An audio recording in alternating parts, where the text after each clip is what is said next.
Well, good afternoon, everybody. It's 3 o'clock. Area 58, you ready to go? Yes. Thank you very much. I'd like to make a request to record the meeting, please. Thank you very much. Can you state your name?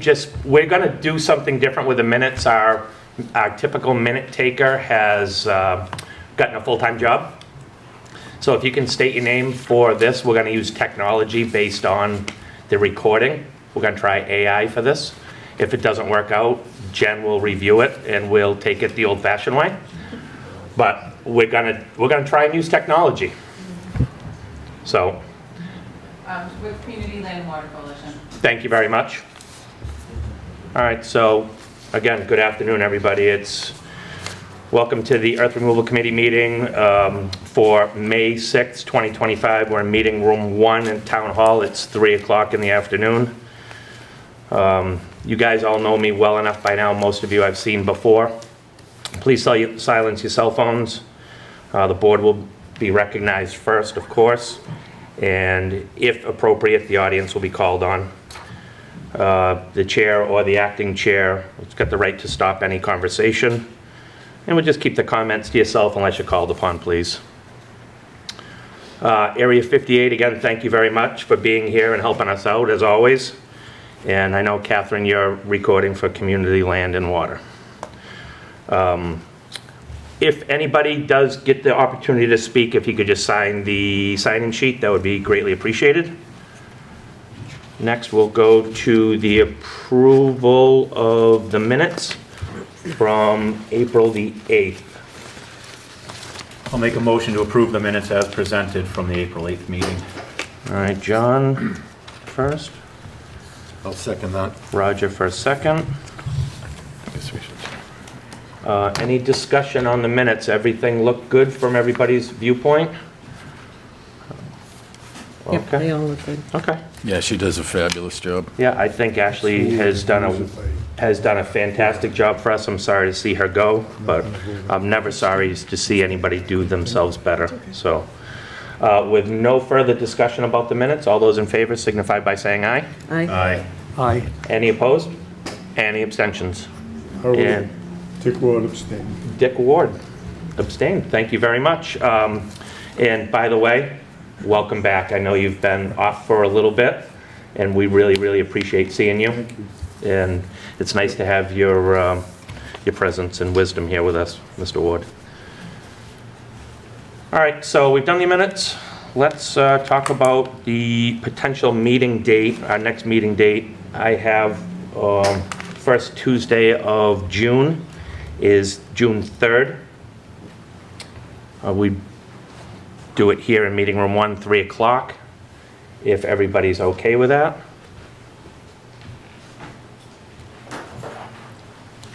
Works for me, Mr. Chair. Works fine here. Works for Okay. me. Okay.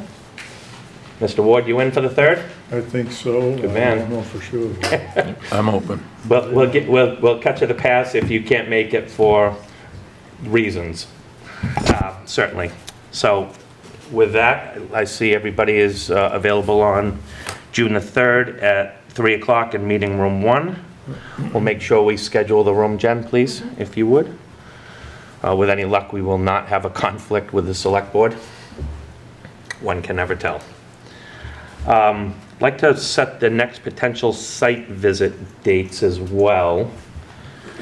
Right now, I've got it proposed for the 17th. This weekend is Mother's Day. Yeah, it's good.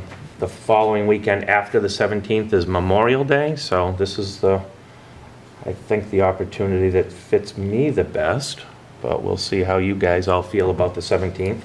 I'm fine with it. Okay? I'm fine with the As 17th. long as we keep it early, it works for me. Okay, perfect. So let's, Where do you wanna go? we can, just as always, we'll start at 8 o'clock on the 17th, is how I see it. And what I'd like to do is go south this time, and we can do the 3 AD Makepeace sites. I won't be there for those, Mr. Chair. You will not, so, yes, sir. Can you state your name? 8 a.m. or 8 p.m.? It's 8 a.m. and it's for the board only. So, thank you for the question. John, so you'll be excused from this whole thing, Yep. and I do appreciate you reminding me. So it's May 17th. May 17th, 8 o'clock, we'll start at the typical paved apron there, and a representative from Makepeace will be there with us. We'll start there. There is 3 permits in that local area. So if, Jen, you can reach out to Makepeace and make sure somebody is there and available, even if it is just the engineer or whatever, it doesn't matter. We just really need to see what's been going on. So we're good with the 17th, thank you. All right, we did 3 site visits, excuse me, on April the 12th. Chair, can we go back to that? Do you want to do anybody else then, seeing that it's halfway through the year? I'm thinking 3 will take us quite some time that day. We can certainly discuss anything else. I don't want to be gone all morning, certainly.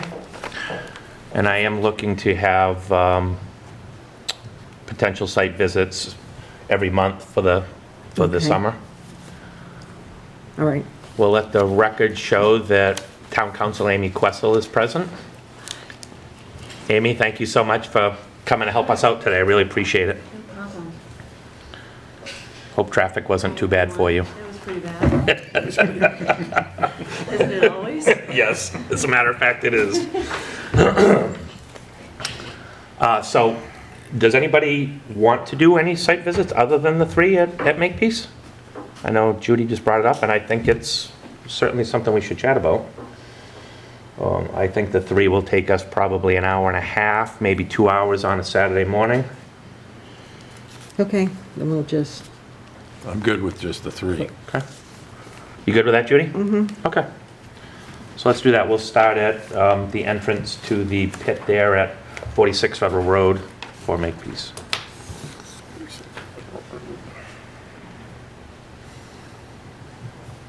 Okay. So back to discussion of the site visits that we did conduct on the 12th, as we were chatting about earlier, in the absolute pouring rain. And I apologize to all of you for asking you to come out in that inclement weather, but thank you for being tough and coming out and dealing with the mud. We did start at the SLT site over at right off of Spring Street. That was at 8 o'clock. We were not met by a representative of the company. I did talk to Mr. Opachinski later on that day, and he apologized for their absence. There was a lack of communication, or a miscommunication, I should say, at that point. So we did review the site. I have asked, based on Mr. Opachinski's request at our last meeting, that the town planner and the planning board review any of the pad sites that he's got, and when he asked for a waiver of as-built, which we'll talk about a little bit later. So Mr. Bott is supposed to be here to help us with that today as well. Okay. I'm going to go around the table. Judy, you'll be excused from this. You were otherwise engaged. But if we can just, everybody give their thoughts on what you saw at the SLT site over there off of Spring Street. And Mike, I'll start with you. Okay, we were very disappointed at their no-show. Speak right up into that microphone if you would. We were very disappointed in their no-show at the site. There was nobody to speak to other than a machine operator, and that's about it. Okay. Mr. Mason? Yeah, without fair representation from the company, the site itself looked about the same as what I'd seen prior. So I'll leave it at that. Also disappointed in the no-show. Roger? I just wrote down that it's an industrial site. Several lots are being occupied at this moment. The slopes look good. We do need final tallies to close this, as well as some sort of as-built. And I know he has those with him. He had them last time, so. Yeah, that's my Yep. conclusion there. Okay. All right, we went from there at about 8:45, give or take, over to Eric and Elaine Weston's site. And we're met by the landowner there. And I'll start with Roger this time, if you'd like. All right, overall, the site was neat and organized, but there wasn't any equipment there. So there's a lot of fill grade material on site, and I think, we still got a potential hazard here as far as dust goes. So that's pretty much what I had there. Okay. John? Not a whole lot to add to that. The water hole had been expanded to the extent that was proposed. The site had progressed from the last time I had seen it, but also the large piles of the fill material is a concern. It had been wet. It was wet when we were there. It had been rainy, so obviously not a good depiction of the dust, but I have concerns if that pile doesn't move the way it's currently piled up there. So I made some suggestions of maybe taking the top off of the tall pile. Anything we can do to mitigate the impact of dust to neighbors. So being tighter, siltier material, I have concerns with it moving around in the wind. So that's all. Mike? I found the site was clean and neat. The piles were there. They were wet because of the rain. And we're just concerned about the blowing sand in the future. And that's about it. So I've got all the same comments as you guys do. We are going to talk about dust. That's one of the reasons why I had asked town council to be here today, so we could chat about dust and our responsibility and what we have for teeth a little bit, if you will, is as it relates to that. You've all heard me say before, I would not want to live next to it either. So the dust is a concern. The site did look clean. It is progressing.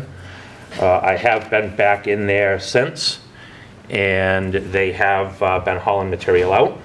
So that is absolutely a good thing to have happen. From there, we went on to the Pontiff site at about, I don't know, what was it, about 9:30, give or take, we got down there. We're met by the contractor's representative. And Mike, I'll start with you. Okay. Let's see, we had gone to see the Phase 2 cutting, and they had trimmed the top of the pile, or whatever you want to call it. There was some stakes were put into the ground in Lot 1, outlining the cranberry bog that was proposed, and it was good to see that was done. So, John? Yeah, overall, a very neat and orderly project for being Phase 1 going into Phase 2. It was great to have the contractor there to explain everything to us. Not only was the new bog staked out, but it was etched into subgrade where you could clearly see dikes and exactly where it was going. The contractor was up front with us. The toe of the slope at the proposed bog versus the top of slope did not achieve the 2.5 to 1 slope that we permitted. So a few more trees need to be taken from the top of that slope so that they can dig it back to achieve the 2.5 to 1 slope that we approved there. Yeah, just to be clear on that point, they had not cut as far as the limit of work that we had authorized. Exactly, yeah. So Sorry to they, interrupt. after going back and looking, they didn't, when they had it marked out for the tree cutters, I guess it wasn't marked out correctly. So that's why the angle of the slope wasn't achievable in its current state. But in that area, a lot of the larger rocks on site had been put into that slope to help stabilize it. So I didn't see a lot of concern there for erosion as long as it's ultimately repaired to the slope that was permitted, so. Other than that, it's clearly moving from Phase 1 into Phase 2, and the contractor acknowledged he's been able to meet the truck limit, just about the truck limit every day, so material's moving off-site, and project is going along as planned. No known issues from neighbors in that area that they were aware of, so I think that was all that we asked of him. Roger? I don't know that I can add anything to that. It's just to give you my punch list.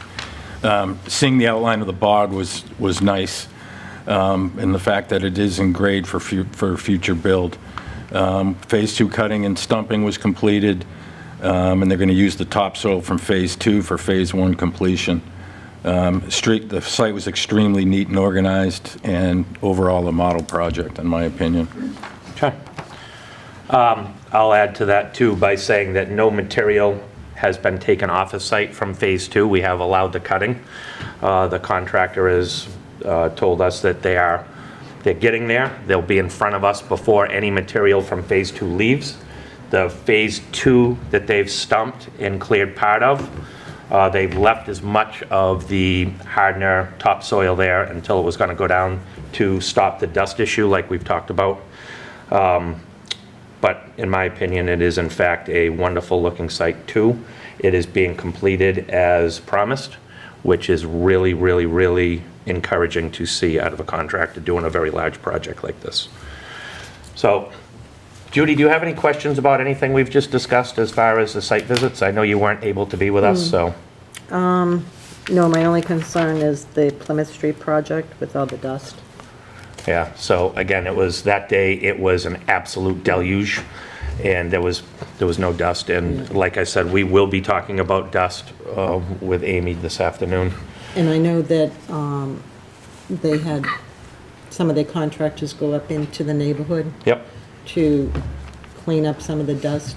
I think since that last time, this Put that mic right close. Plymouth Street, the dust issue, I think that they did a good job going in to clean up the neighborhood. There is still an issue with dust blowing there, because, I mean, we've had a lot of winds this year, and it's documented through the weather that says we've had unprecedented. But hopefully when the leaves come in, it will keep some of that dust from blowing into the neighbors. Only because I live up in that area, and I know a lot of people that have concerns with the erosion there. Thank you. I do appreciate that. Any further comments from the board on the 3 site visits we made? Mr. Ward, would you like to add anything? Okay, thank you.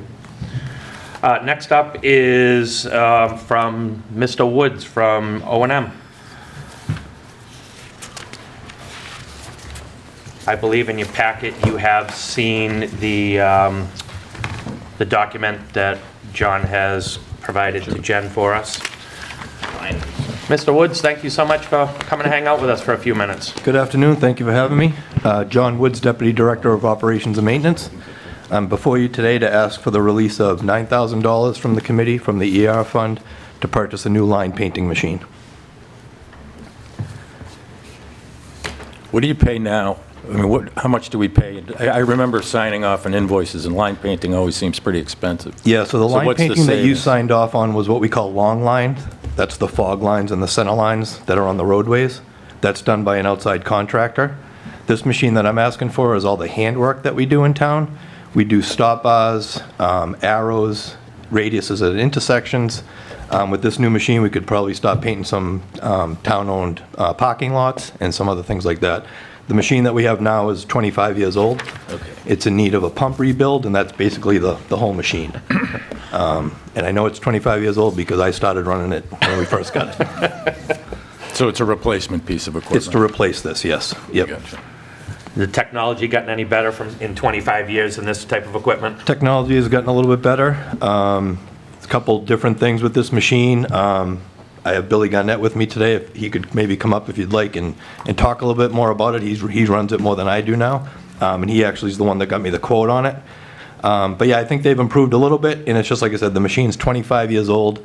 To rebuild the pump, I just don't really think it would be worth it. And like I said, if we get another 25 years out of it, then I think it's money well spent. Yeah, I don't disagree with that. $9,000 is an awful lot of money, that I will tell you.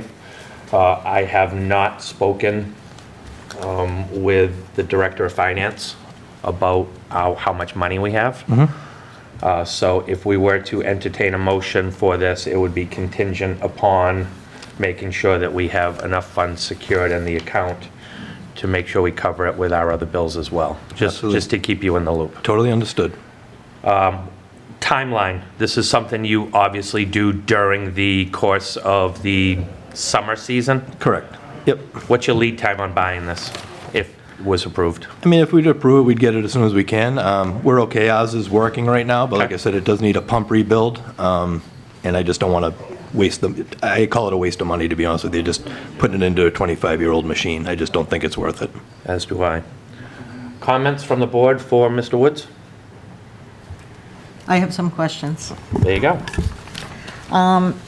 If we get this, when is it going to be like operational? As soon as we get it, it's ready to go. So do you have a schedule of spots in town that you're going to hit first? Not necessarily. The Billy or the other gentleman that runs it, just pick a spot. Say, I know I used to start at South Meadow Road intersection, paint that stop bar, paint the word stop, paint the radiuses, and then just keep moving on to the next intersections throughout town. My only concern would be that we do the main roads and side roads before we do parking lots at schools and, Oh, yeah, absolutely. Town Yep. halls. And that's not even a guarantee. That's just something that we would look into with this new machine. We might be able to do something like that. no, I But feel some of the streets definitely need to be re-illuminated. Nope, I to agree. remind We people. paint them every year. I feel like the painting company did a good job last year compared to years past. I think they improved last year. But yeah, that's something we do every year, is repaint all the roads, fog lines and center lines every year where needed. Those are my questions. Anything else? Anybody else? How many days on average do you paint with a machine like this as it is now? We go out every day when we can, weather, it's all weather dependent. Oh, really? Yeah, it's gotta be, it can't be any humidity because you'll be sitting there all day waiting for the paint to dry. It's gotta be a nice dry day. But yeah, we go out every Put day that we hundreds of can. hours on this thing in a year. Yeah, I would say so. Yeah, probably, yeah. Yep. Mr. Garnett? We probably do about 30 days a year on it, at least. So Okay. And that's spread out because of weather. Thank you, Bill. Anybody else? Mr. Ward, Mike, Roger? I will entertain a motion on this either way, but just recalling that we have not spoken with the Director of Finance to make sure we do have enough money. Move that we approve the purchase of a line laser 3400 restriper, I second that motion, Dependent on available funds. depending on available funds. and I second the motion. Okay, thank you both. So just to reiterate, the motion is to approve the purchase depending on fund availability of this particular line laser 3400. Any further discussion? All those in favor signify by saying aye. Aye. Aye. Aye. All right. Any opposed? Any abstentions? Motion passed unanimously. Thank you all. John, thank you very much. Thank you very much, and thank you for your continued When we get support. that information from the finance director, we'll let you know. Thank you very much. Thank you, Thank you. guys. Really Thank you. appreciate you being here. Thank you, guys. All right. Item number 7 is very, very near and dear to my heart here. We have been a volunteer transient board for a very long time without any agent, if you will. I tried to hire an agent almost a year ago. He lasted a little while. The town administrator, the police chief, and I met a couple of weeks ago with a gentleman that is interested in the job, if you can imagine. The job right now, as the town administrator and the police chief have thought, and I agree with, is about a 5-hour-a-week job, about 20 hours a month for this person. He is right now, he is the part-time animal control officer. So he is a town employee already, part-time, and will remain part-time. Amy, this is one of the things that, the reason I asked you to be here, to make sure I don't overstep my discussion points here. The earth removal agent will be our eyes and ears, to be quite frank, if you ask me. He'll be the person at the town hall, at the police department, that can field phone calls, that can take, God forbid, complaints, go out and investigate them, get back to us. But again, it is in fact, a town employee already.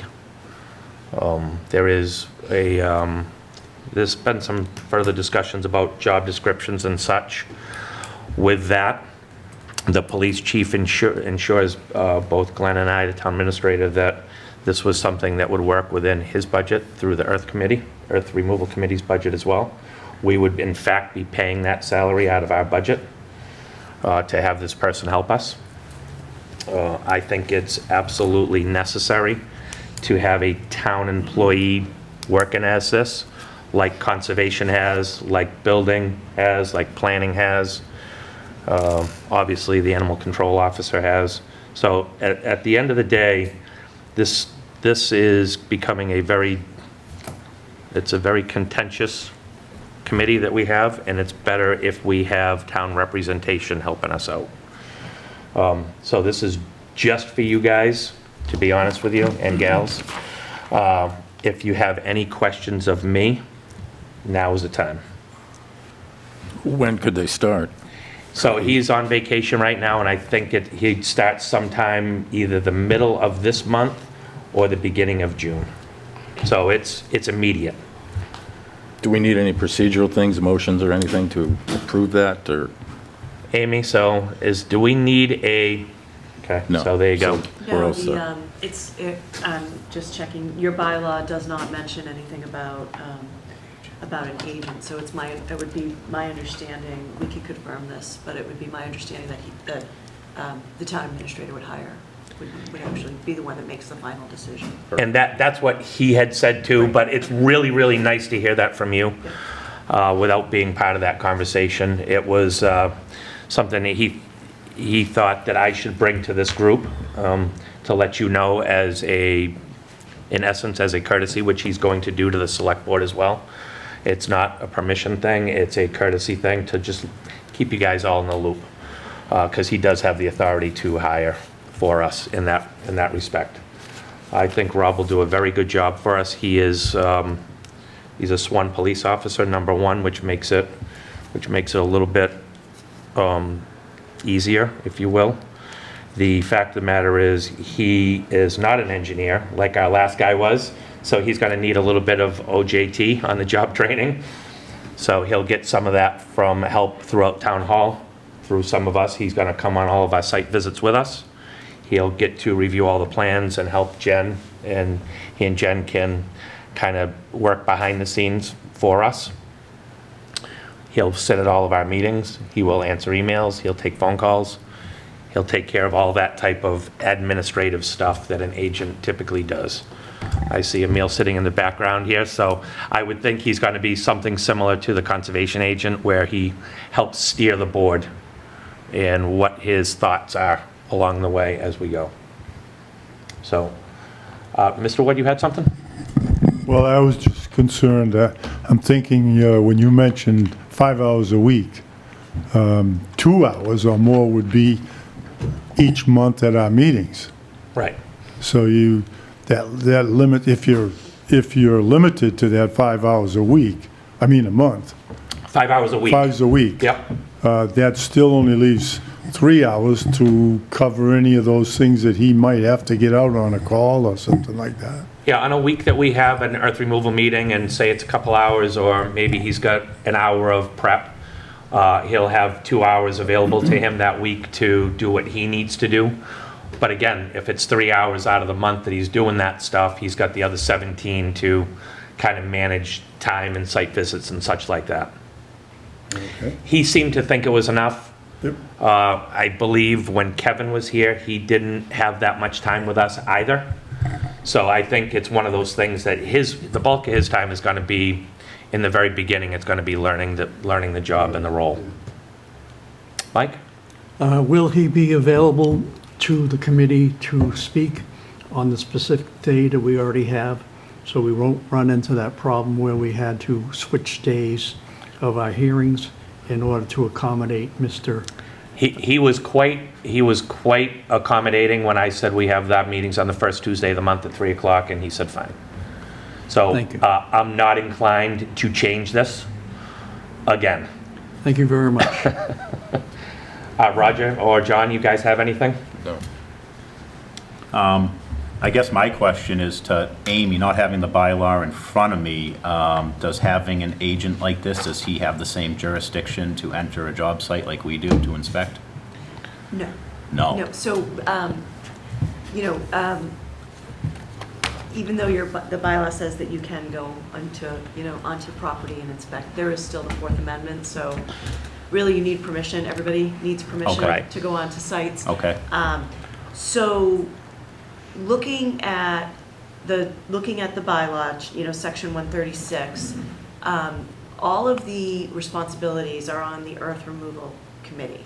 So this is something that we should look at because with the committee only meeting once a month, there's another subject on the agenda that I'm here to talk about also, which is filing an abbreviated application where there's some things that you might want to look at if you have a staff person, that you could maybe give that staff person some of the responsibility that the earth removal committee is charged with right now.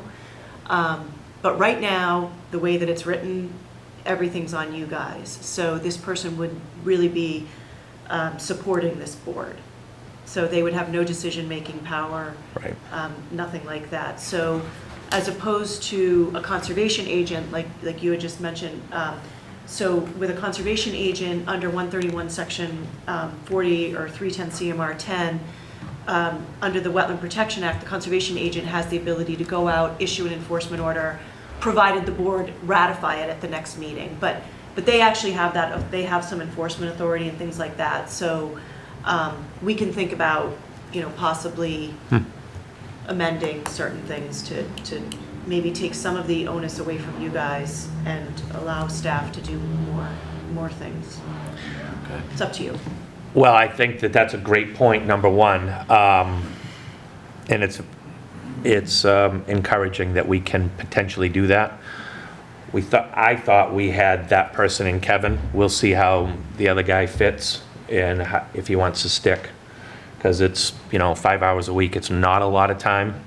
To Mr. Ward's point, it's not a lot of time.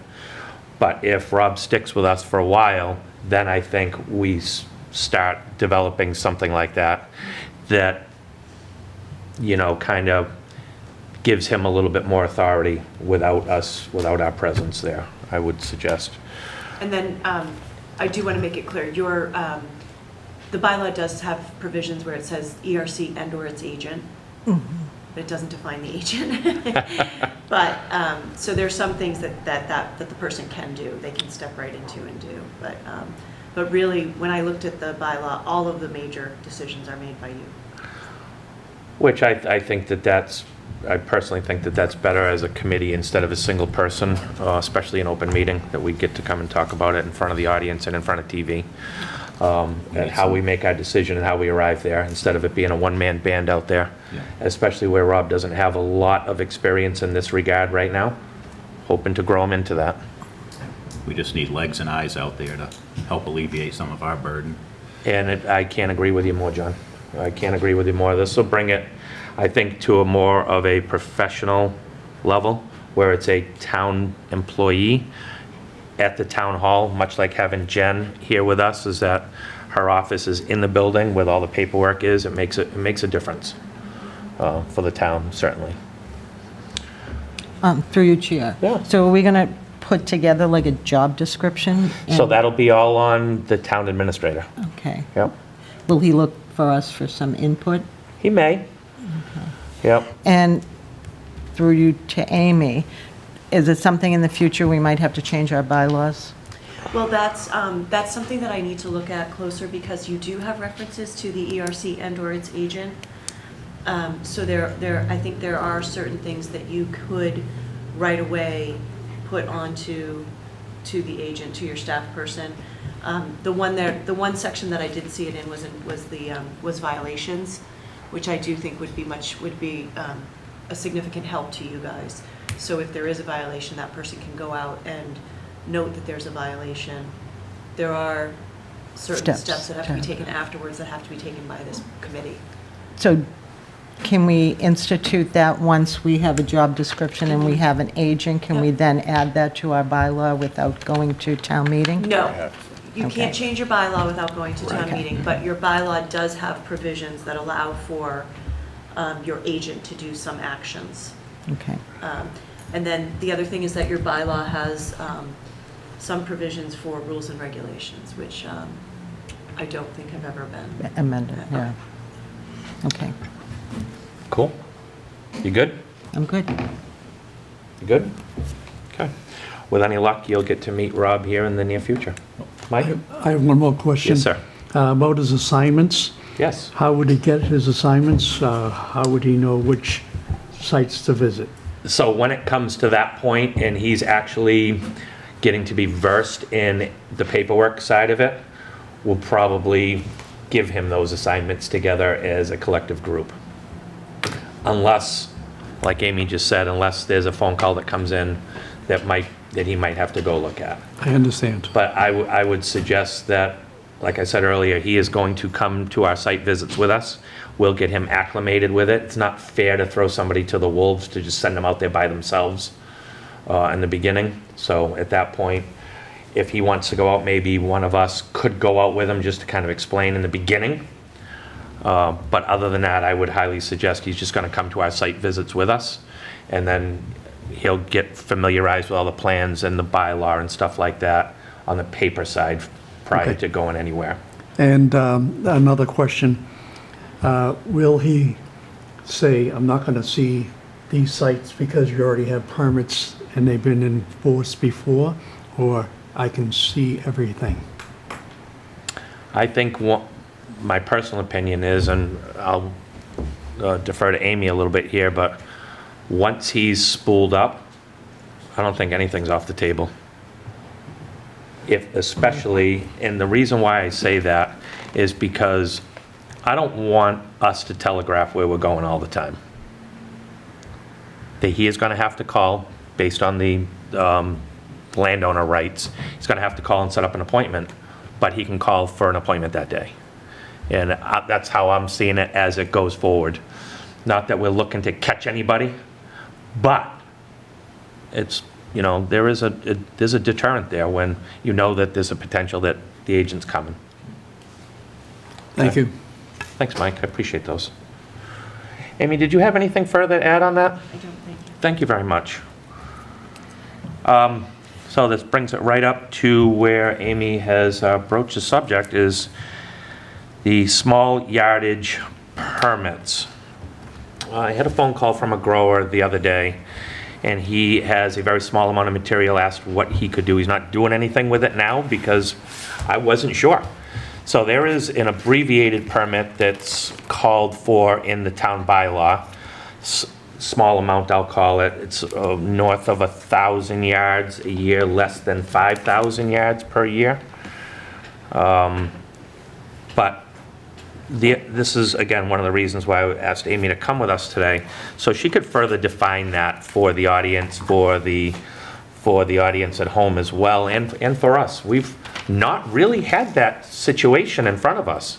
The permits that we've been having are huge. We don't have the less than 5,000 yard permit since I've been on the board. So at this point, if you can help school us a little bit on what you think, Amy? Sure. So I was actually going to ask for you guys to help me out. Because it says that it's under 136-4, and it's section C. It says that an expedited permit, as outlined in the ERC's rules and regulations, may be issued by the ERC provided that the proposed excavation is more than 1,000, less than 5,000 cubic yards per year. And then it says if deemed necessary by the ERC, an expedited permit may be required to have a public hearing as outlined in 136.6 of this bylaw. So what we have to do is we have to come up with rules and regulations that define an expedited permit. Now, it says in the bylaw, so at first when I read that, I thought, well, okay, it would have to be something that's a one-time deal, that is not, a segmentation of a larger project. It'd have to have its own property, it'd have to be on its own lot, something like that. Which I think is what I would recommend, but it also does state right in here that it's only can be the 1,000 to 5,000 per year. So it really is, just by the bylaw, it appears to me that it's a very isolated, small project. But we can definitely expand on that definition, like I said, to make sure that we put in language of the rules and regulations that it cannot be a segmentation of a larger project. We would have to put in that year limitation. We would have to put in, that it has to be on its own lot or something. And then the question would be, if you have an expedited permit, is the expedited permit automatically given? So you might want to have requirements for when you require a public hearing and when you don't require a public hearing, because you have that option in your bylaw to do that. If you don't require an expedited permit, will you have standard conditions or a standard permit that issues that has standard requirements for the operator? And if so, those standard conditions have to be part of your rules and regulations. They have to be, put out there so everybody knows what they are. So that's really what it is. I take it that you've never dealt with it before, right? Because we don't have it. So. Oh, right. This in my tenure here, we've never had something that's that small. Yeah, and I think that properly defined and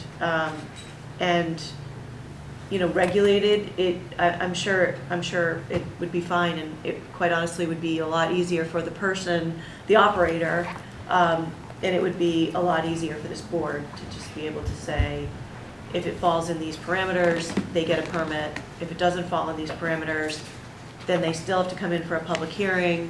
And then during that process, as a normal public hearing, you would get an application. There would be public comment, and then you would issue a permit, which could have conditions different than standard conditions. So I'll go first here. Tell me how we go about finding, if we have, or writing rules and regulations as a group. Sure. So we would have to check with the town clerk's office to see if there's any regulations on the books. I don't think there are. I looked everywhere and did not find any. Okay. But again, we don't know if there's regulations from years ago that are not digital. There could be, who knows? So we would have to look at those. And then implementing rules and regulations should be done. There's not a requirement as to how they're done in your bylaw, but generally they should be done at a public hearing. Okay. And with public input. And then once the rules and regulations are, once they're enacted by you, they'd be voted on by this board. Once they're voted on, they should be filed with the town clerk. They should also be, posted to the website. That's about it. What I might ask, Jen, not to pile on here, but if that's something you can get with the town clerk's office and see if there's anything in the dusty old archives that are not digital, because the only reason we have anything digital here is because of you, and for that I thank you. The simple fact of the matter is, when I came on, I asked for those too, and nobody could seem to find anything. So if you could do some digging back in the closet downstairs and or the town clerk's office, that would be a huge help. And what you might come to us and say is that we found nothing. I've asked 47 people and there's nothing out there. Okay, so I looked, but there's nothing is an answer.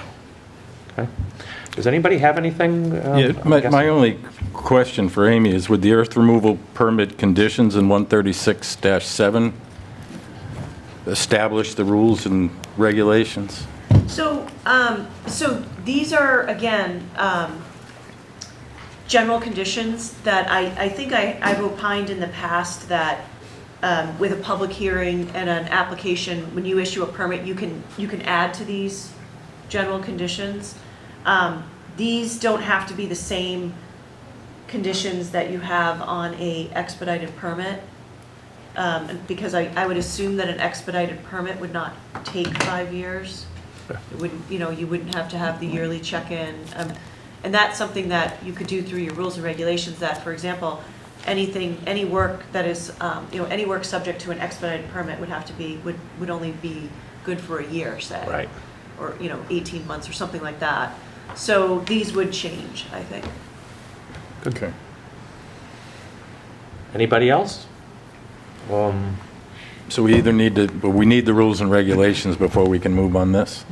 Well, it's We just. either need to find them or create them? This, to me, is clarification for us, and that's really why I told the particular person that they would have to file, they would have to get an engineered plan, such like that, and they opted to say thanks, but no thanks.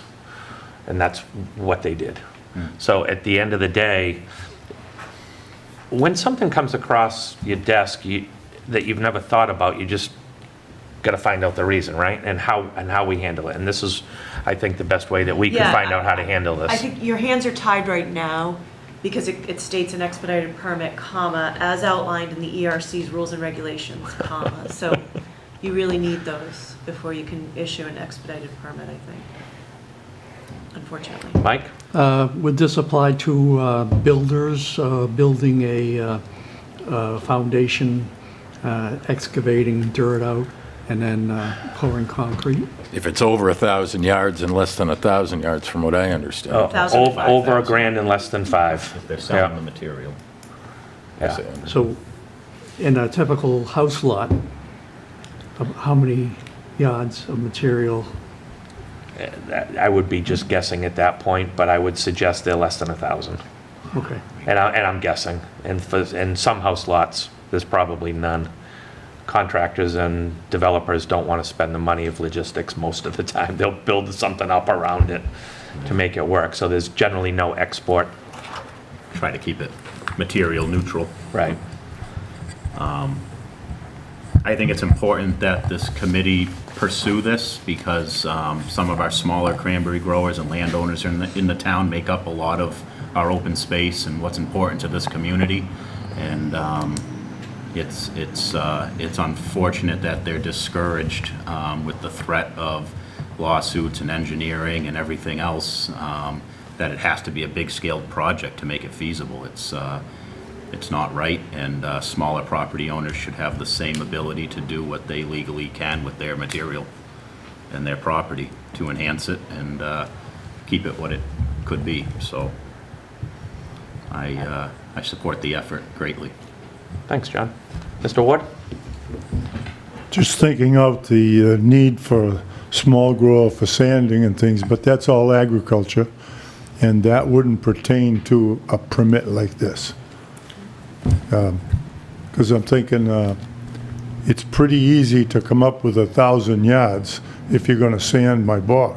Right. 10 acres is going to take 1,000 yards. So, anyway, yeah, that was a concern. Yeah, so, I mean, we're talking about somebody coming in and asking for a permit to move up to 5,000 yards in a year of overburden, of sand, of gravel, of loam, of whatever it happens to be.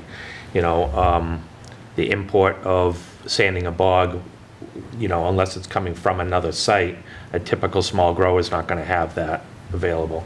And if you are gonna buy it and sell it, you're gonna have to come in for a permit. If you're giving it, or if it's point A to point B, farm to farm, that you That's- own, it's agriculturally exempt anyway. Or my son owns. It's agriculture.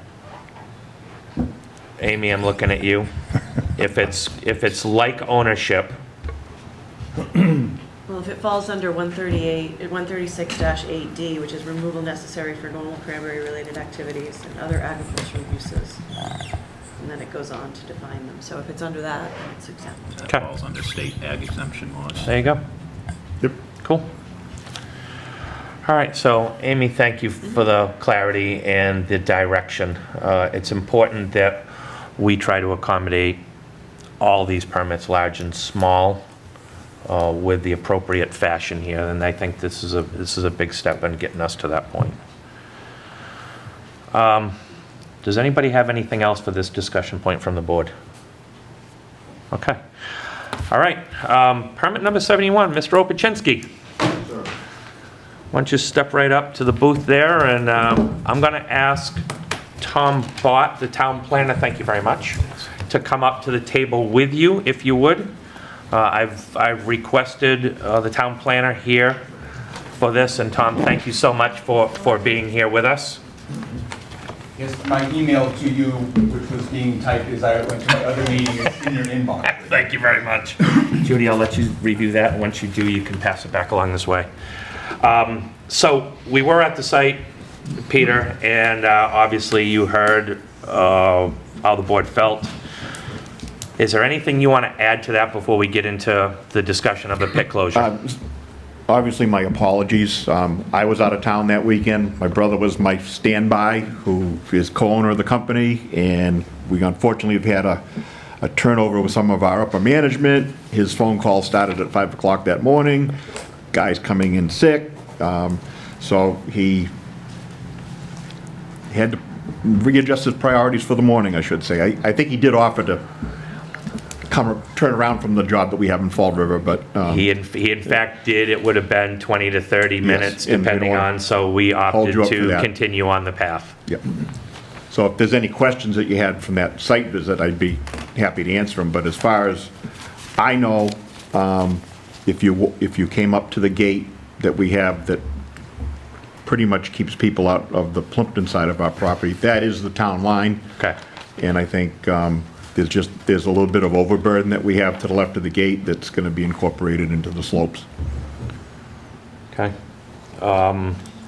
When you were here, before I start entertaining questions from the board, just for a little bit of clarity, you had asked for a waiver of an as-built. Correct. Because all these sites were in front of Mr. Bott and his committee at the planning board.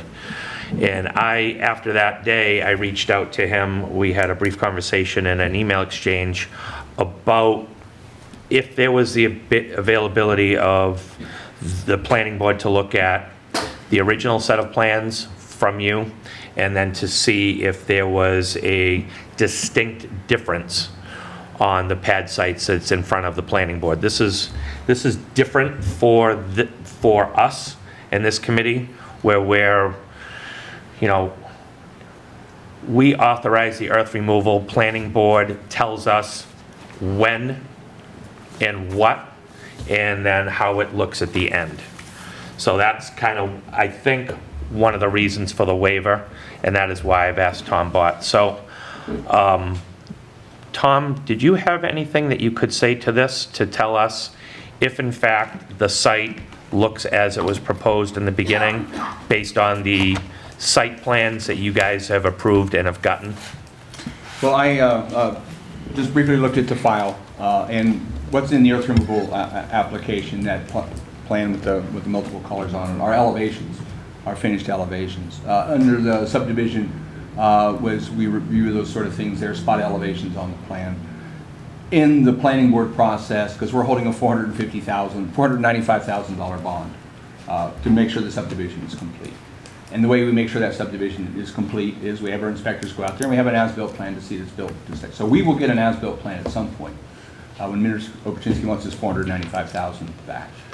We don't have one at this point. I can't tell you how much material would have been removed from the site, but obviously our consulting engineer can look and say, that I could do that same thing. Look, that elevation is the same as that elevation, but more likely to have to come from the engineer. Okay. We've got the original plan that you guys have presented. We've got spot elevations on various site plans that have been approved, but in our review, both in-house and with our consulting engineer, we don't have an as-built plan for the property at this point. Right, so the spot elevations is really what we're looking at, and that is the best that we can go by, other than having the applicant do a full-blown earth removal as-built, which I think would be counterproductive based on the fact that he's going to have to go through all of planning anyway. So that is where I am. I know Mr. Opachinski has asked for the waiver from us. You've just talked about how your process works. And if the plan was different, my first question to you is, if the plan was different from our original, would he get his $495 back? Well, typically that, so we calculate how much work has to be done, we calculate what that dollar amount is. And people have reduced the bond for X percent. We had these 3 punch list items, we knocked those out, can we get back a portion of our bond? So folks have gone through that process to retrieve a portion of their bond. At some point, I've put the brakes on and said no more, because at some point, the developer looks and goes, they're holding 100K of my money, I got 125 to do. Right. They can keep the money.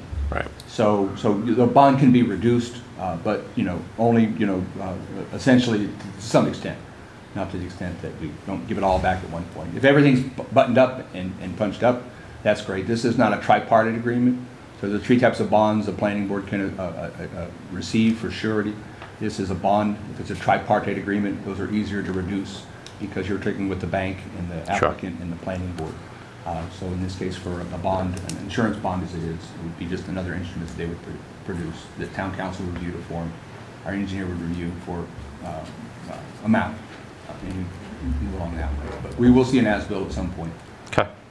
That would be just for the roadway and retention ponds. It wouldn't be the individual lots. Drainage, utilities, roadways. Okay. Correct. And all of our lots have been sold except for one. Okay. And that already has planning board approval, just held up with DEP on an issue right now. Okay. Questions from the board? So we're waiting for an as-built?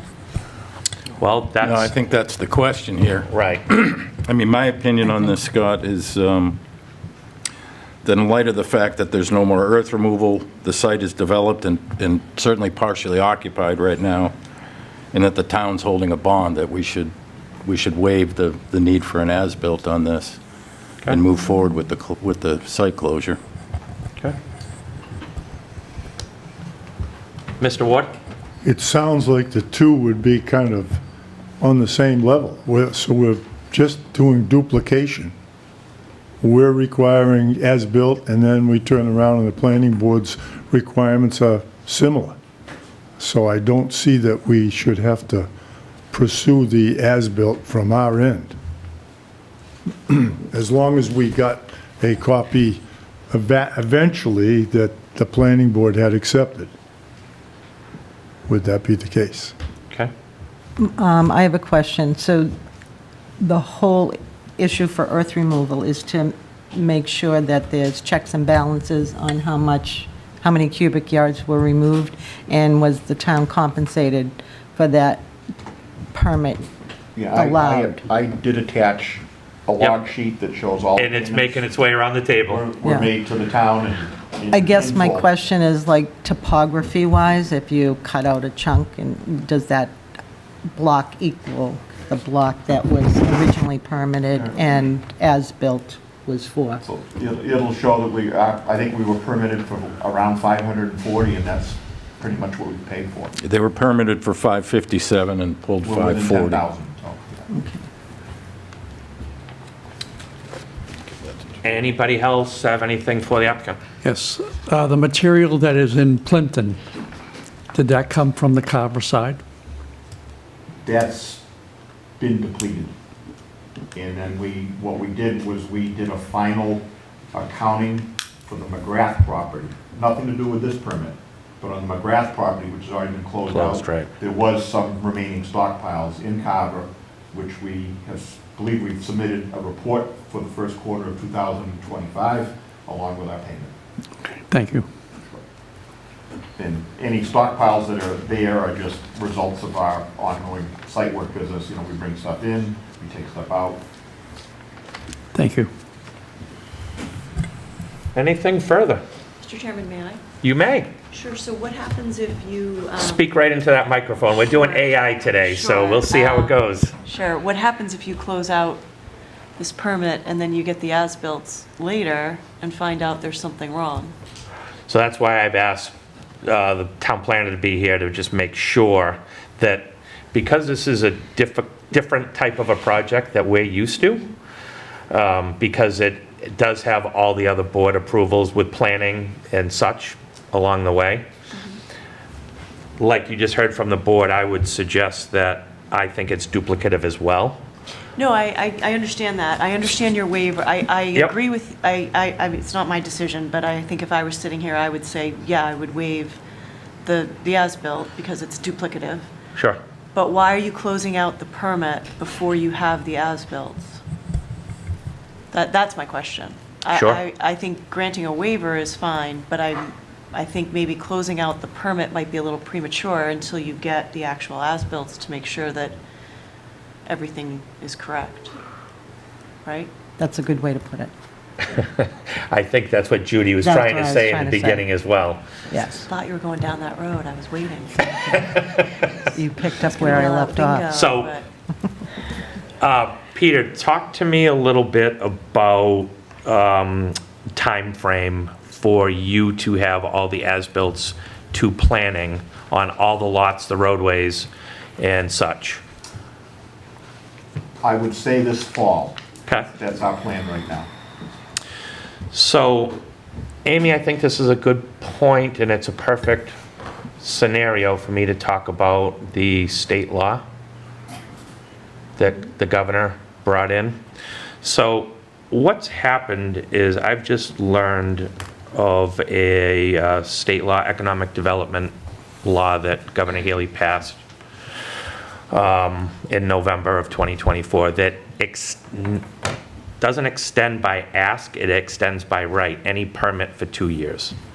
So if, in fact, the permits will be done this fall, you are not out of compliance with the Town of Carver Earth Removal Committee, because your permit extends, as long as it was active from January 1, 23 to January 1, 25, you are granted by right of law 2 additional years without telling us, type of thing. You are just granted 2 extra years. And I see Amy nodding, so that's, I did get that right for a change. So what I think I'm hearing from town council, what I think I'm hearing from Ms. Richards to my right, is that what I would like, I think what the board would like to do is wait on closing the permit application. You are not out of compliance at that point with us.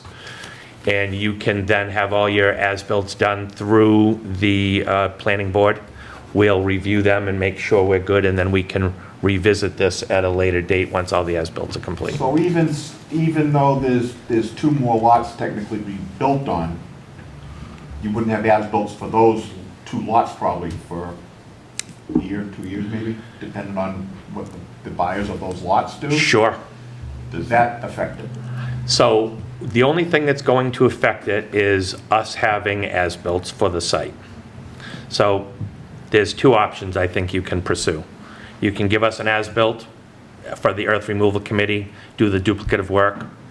I think that's terribly expensive and a waste.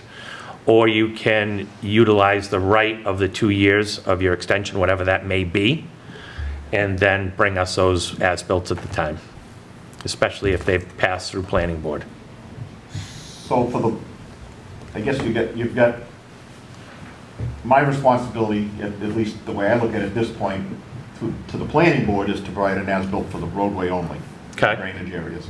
Then, the planning board would also be looking at, before they give an occupancy permit, signing off on each individual site. Mr. Bott, is that correct? Yeah, after the subdivision's been created, people come in with site plans are approved, and Okay. people get occupancy after inspection at the end of the day. Okay. So this is currently, is occupied now, right? I mean, not fully occupied, but you have occupants in there now. So do you have site plans for those? Yeah, I think we've done 1, 2, 3, for, I think we've done, Well, four. So you have to wait until the site is occupied before you see the plans? correct. So we Because can't- an individual applicant is going to submit the plan. He submitted a plan for the subdivision. He sells the lot to somebody else. That person's engineer does the Right. work. So that's the disconnect we're having here, is that the developer, Mr. Opachinski, wants to have this closed out, sell the lots. Whoever buys the lot does a subdivision plan or a pad site plan, brings it to planning board, not Mr. Opachinski. And then that gets approved, and then that's what kind of is the fly in the ointment here. Yeah, they may not like the way that I left the lot, they may choose to lower it, raise it. Sure. That I don't have any control over. So, again, back to two options. Is it possible for you to get, I know it's a pain in the butt, but is it possible for you to have elevations done and submit those and close this out, or do you want to wait for? I just assume wait, like I said, I don't own the lots anymore, so. Okay. Okay. I've talked to Jen a little bit before the meeting about this very thing. We're going to review our permits that are in the expiration window and see exactly when that time frame is on all the permits. And we'll add 2 years to those based on this, and we'll see where yours fleshes out. I know you want to get this closed out, as do we. Well, I know all the lots have been approved by the planning board. So in theory, you have all the finished grades, as Okay. long as whoever develops those lots complies with what was approved by the planning board, then Okay. you really do have your grades. Okay. Something out of my purview, so that's, if the grades are all there and the planning board has seen them, and you have plans established already for all those grades that surround the roadway, I think what I'd like to see us do then is get a hold of those plans. That might be it. Get a hold of the plans, we'll review them, and then we can continue this to the June meeting. Lucky you, you get to come back. Oh, boy. So just so I'm clear, Mr. Chairman, you'd like to see site plans for each individual lot? So the roadway and anything that would show topographical scenarios for distinction between the original requested and approved plan from the Earth Removal Committee to what it sits at now for grades and elevations. Most of us members on this board were not here when this permit was issued, so we're going to need to see the original as well, Jen, and then we can be able to review it from there. The one thing, we are not engineers on this board by any stretch of any imagination.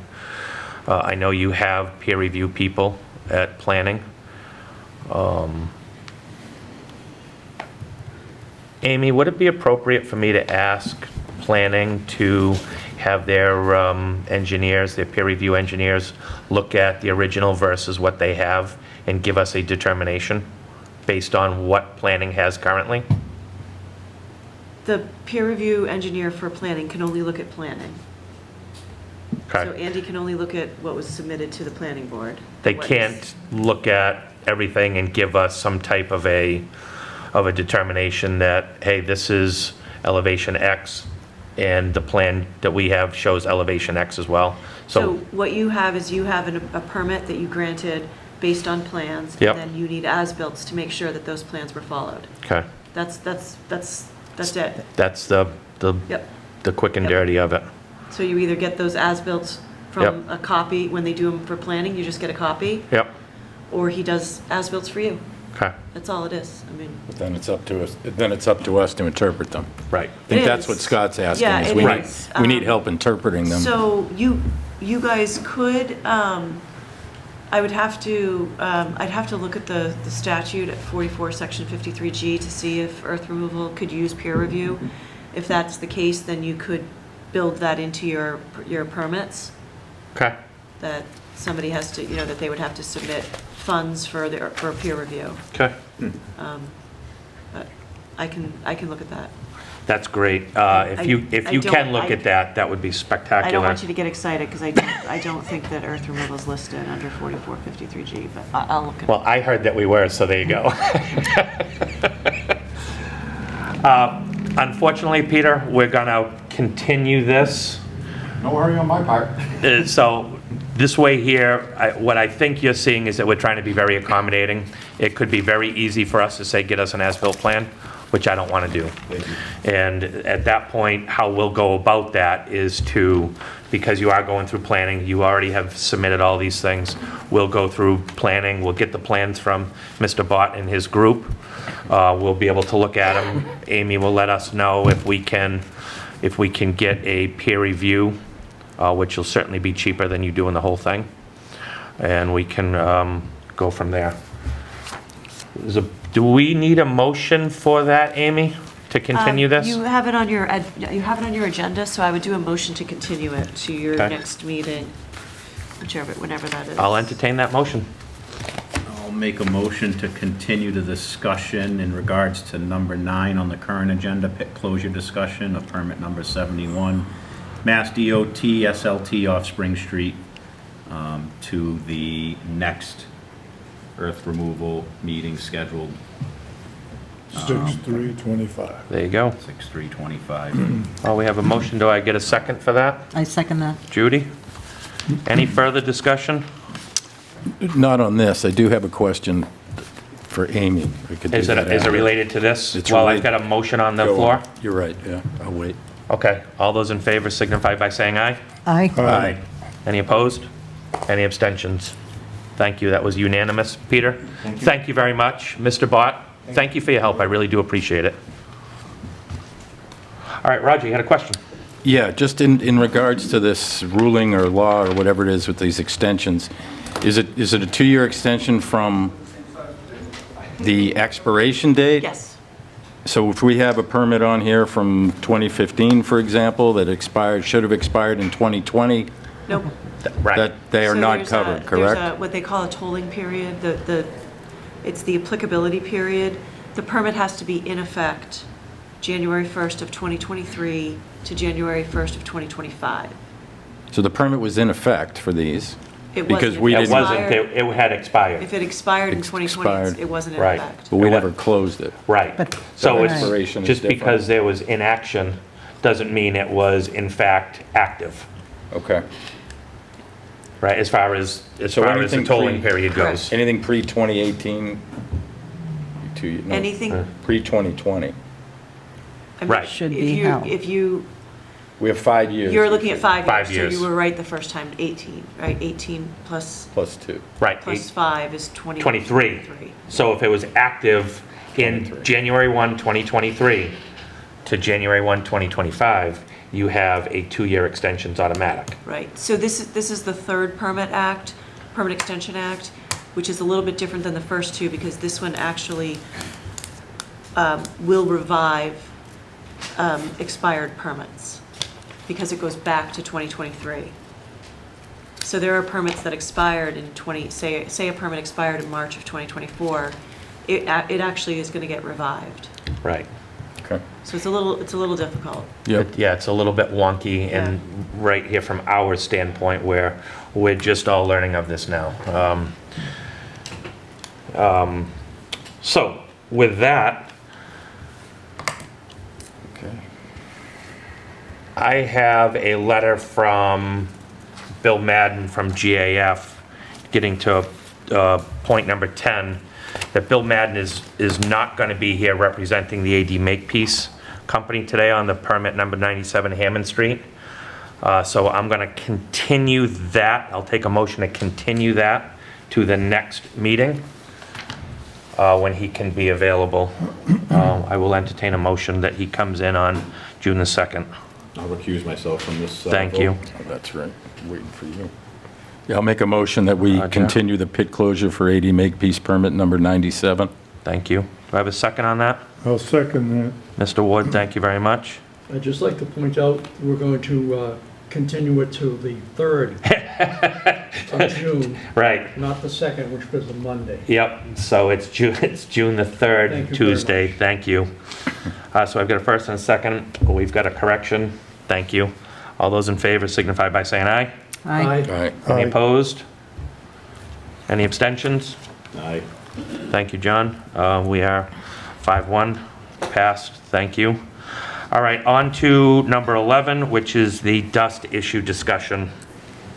We've been having some issues, as we've talked about in the last several meetings, and this is probably the biggest reason I asked town council to be here with us today. We have, we've got a problem child out there. We have dust. It is untenable. They are working at it. I'd like to understand from town council through the bylaws what we have available to us currently that gives us some, I'm calling them teeth. So, what you have in your bylaw is the fact that you're allowed to issue permits, and with those permits, you can issue conditions. So, that's essentially, in a perfect world, you would have recognized, that there could be a dust issue here, or perhaps we need to come up with a new general condition that relates to dust in any event. But I don't have the permit in front of me, but you do have in your bylaw, on 136-9, you have nuisance conditions. So, it says if the ERC believes there's a violation of approved plan specification and conditions, or believes that the actual conditions or operations constitute a nuisance or public danger, you can order the operator to immediately cease and desist. And then there's a whole process where you have to, you give them notice, you have to have a meeting within 7 days, unless it's immediately cured. So without seeing the actual permit and seeing if they're in violation of the permit, that's really all you have, is this section on nuisance conditions. So it's just, in this regard, we have a nuisance condition that we have dust. We can send them a letter and tell them to cease and desist operations. Yep, Now, here is the rub for me. yep. Dust is still gonna blow. They, What's our next step in that situation? So it's a very quick process. So you have, you have to have a posted public meeting with 48 hours notice to the operator. It has to be held within 7 days. And then, again, we're a little bit stuck because it does say if the violation is immediately brought into compliance. So the section kind of anticipates that there's a violation of an existing permit rather than just a nuisance condition. But what I would say is that that meeting that you have with the operator is your chance to tell that operator what they need to do.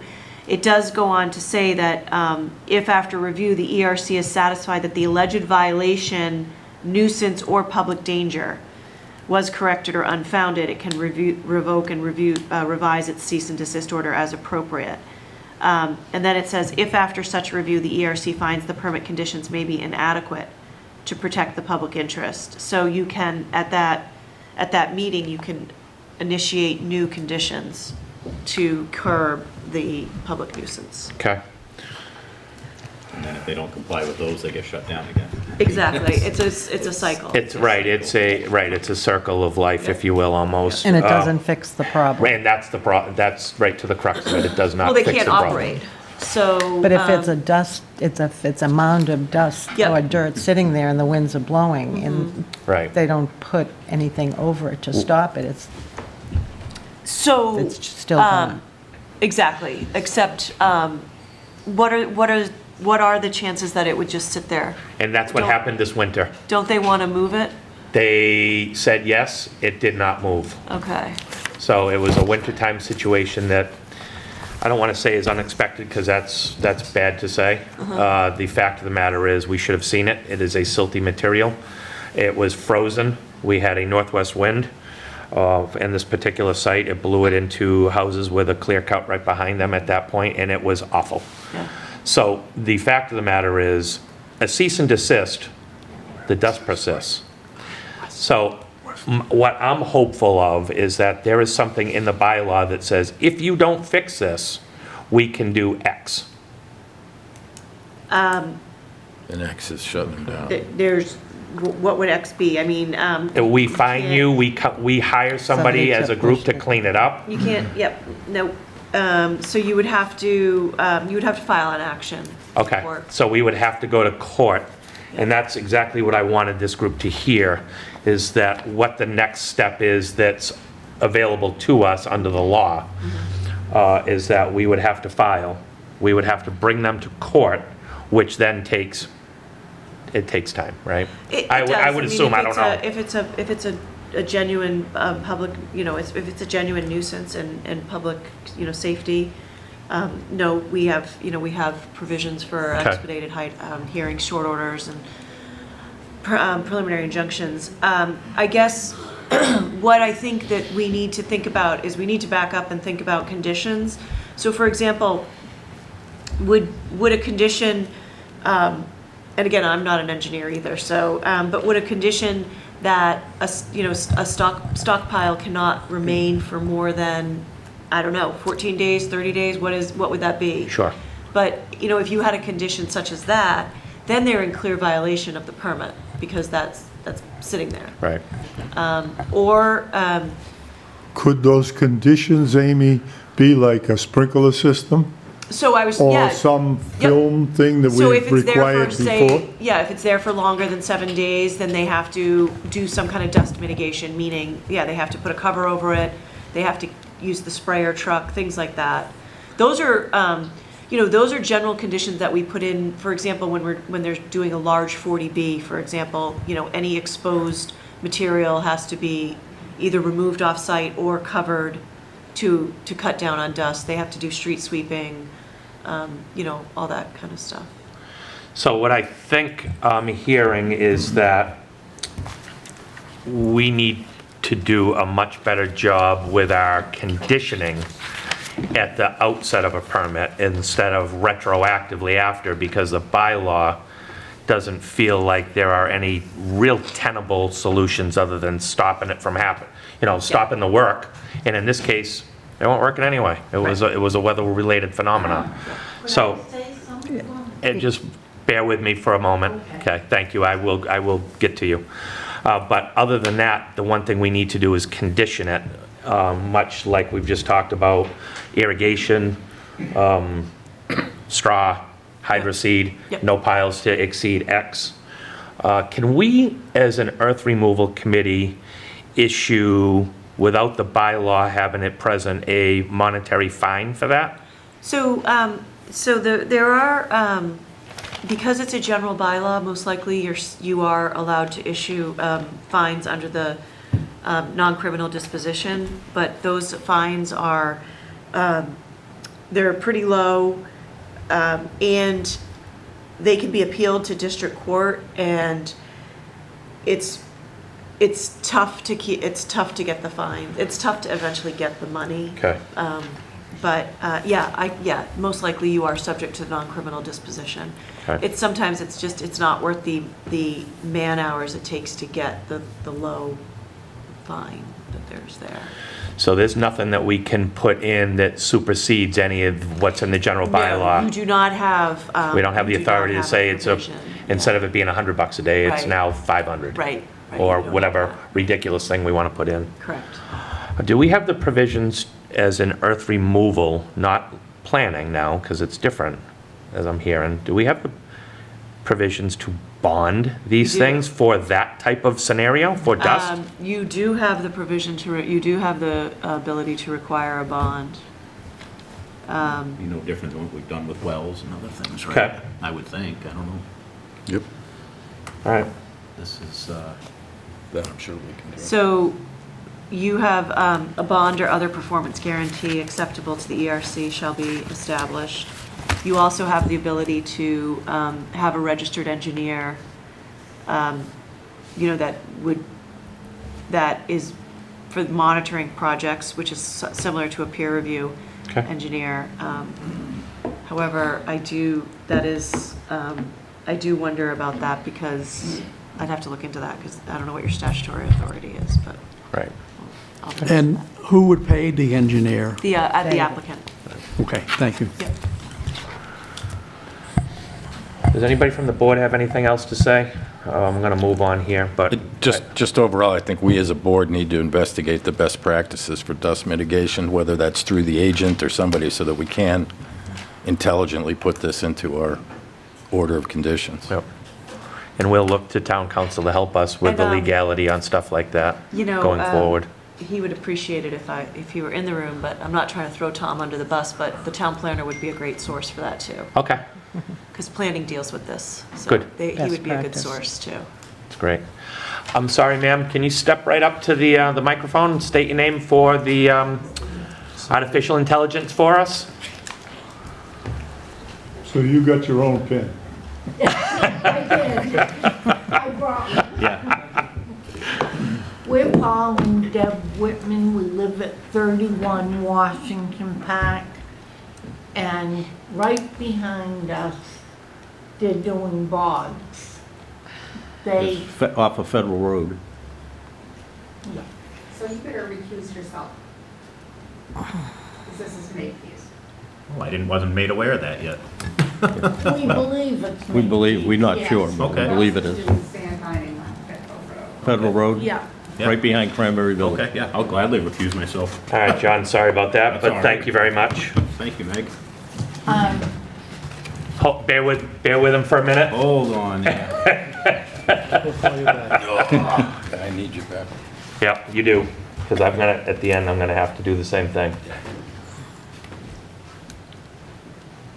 I'm sorry, Mr. Whitman, go ahead. So, for the last year or so, they removed a lot of trees Yes, to the back of our lot. okay. And now they're digging, we have been told, for bogs Clearing sand. and clearing the sand. Yeah. The winters weren't good, but the last month or so, if they're working up there, we have a quarter to a half an inch of sand on our deck, our car. We can't be in the yard, we can't be working out this time of year if they're working And it's windy, and it's windy. yeah, which we've had. Yes, we have. Yeah. Can he show you a picture? Yeah, it's not gonna work for the record, Yeah. but what I will tell you is, I will be in touch with the operator tomorrow to make sure that they've got some dust mitigation out there. They Ye- haven't had Anything, as far as we know. Right. I'll show you this. Yep, okay. And, Thank you very much. You might want to just show the other board members that as well. And Judy here to my right. The first time we had it, maybe 3 weeks ago. 4 So that weeks this ago, is and the 3 second weeks. one was worse than that. Okay. Well, thank you for your comments. I will get with the, it's not safe health-wise. I understand. And even with that, We're we have very new sorry about windows in that. our That's a home. problem Even we with gotta get our clothes teeth into. Getting through. Yeah. Thank you. Well, we are now certainly aware of it. I thank you guys for coming in and telling us about it. I will be in touch with the operator out there. The one thing we have available to us is, as you heard from town council, is that we've got some ability to have them correct this stuff. I'll talk to them, see what they can do. What can they do? So there's several different, The water? just bear with me, Attorney Sheehan. They can irrigate it. Yeah. There is, the last applicant that was up had provided a spec sheet on a material that they sprayed on. It's an awful name, it's called rhino snot. And what It works, though. what happens is it does in fact dissipate, it goes away after some rain. So they found that it really wasn't all that totally effective for any length of time. Yeah. So at that point, I will in fact be out, I will be in touch with the operator tomorrow. So, thank you. In particular, it's if the if we've had a stretch of no rain, Yeah. and then you get the wind, I mean, that just sets it off. So Yeah, of if- course. If any way they could do it prior to that, I mean, they do know when it's gonna rain or when it's not. And if it gets too dry, it just flies right across there. We will absolutely address this. I appreciate it. Thank you, so thank you much. both. Thank you. Can I ask you, you don't have to wait till the hearing to come in and tell us about this. You I can. called. Yeah, we- Okay. And who did you call? Message. Town Hall? I called the town hall. So this is, you've been here patiently waiting for the hour and a half that we've been doing this, so thank you. So you've heard the discussion Thank you. about our agent coming on board. Yeah. So that is the reason why. Yeah. So, Okay. again, thank you for the both of you, and I do apologize for what you've gone through. Moving on, we have got, do we have to do a motion for the continued public hearing of Route 44 development as well? Yes. Okay. Mr. Mason, if you can hear me, or somebody can go out there. Yep. He's coming. Welcome back, John. I'll entertain a motion for continuing the public hearing for 44 development. They sent a letter asking to request the continuance until the June meeting. So I will entertain a motion for that. Anybody? I'll move to continue the public hearing for Route 44 Development LLC, located off Green Park Way. Thank you, Roger. Do I hear a second? Mr. Ward, thank you very much. Any discussion on that? All those in favor signify by saying aye. Aye. Aye. Any opposed? All righty. With that, everybody, I'm going to step out and recuse myself from the last topic on the agenda. You going to come back to adjourn? I can, or you can do it. Come back.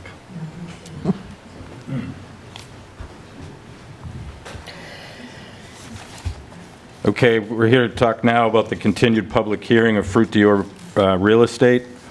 Earlier today, the applicant withdrew their application, so right now I'm looking for a motion on the board to close the public hearing. I make a motion to close the continued public hearing for Fruit Dior Real Estate after Do you want to accept their, do you accept their request? to Accept withdraw? Oh, their we first request. have to accept their request? Yeah. Yes. Okay, I need a motion to accept their request. I'll make a motion to accept the request. Well, wait a second. You Well- know what? Roger's right. Close it. You guys were right first. Close it. Okay. Close it first. Close the, Close the Public public hearing hearing. first, and then Okay. accept the request to. Oh, You're okay. right. You guys are right. all right. Thank you. There you go. I'll say it. Hey, you guys are You were smart. right. I don't always say that. Okay. Take In it. that case, I make a motion to close the, what was continued public hearing for Fruit Dior Real Estate, Mayflower Road, Carver. Do I have a second on that? Second by Mr. Ward. Any further discussion? By us closing this, does this negate or prevent them from coming back on this application before us? No. No, they said their letter says they're going to Yeah, should we? refile. Yeah, Thank you. so. Any other discussion? Bring it to No. a vote. All in favor? Continuing? Aye. Opposed? Abstentions? Okay, that takes care of that. With that, Do you want to grab Chairman? we can. Well, no, we probably- Now gotta, you got to now, accept their request. to Oh, yeah. Now I'll I make need- a motion to accept the request of Fruit Dior to withdraw their application for the, go ahead, sorry. for the project off of Mayflower Road, Carver. I second that, to accept the withdrawal. Any further discussion? All those in favor? Aye. Aye. Aye. Opposed? Abstentions? Okay, that carries. I'll just move to adjourn. All right, yeah. You want to make a motion? With that, I'll make a motion to adjourn. Anybody want to second that one? I second that. All in favor of adjournment? Aye. All in favor? Aye. Aye. Aye. Perfect, thank you. Meeting adjourned. take down.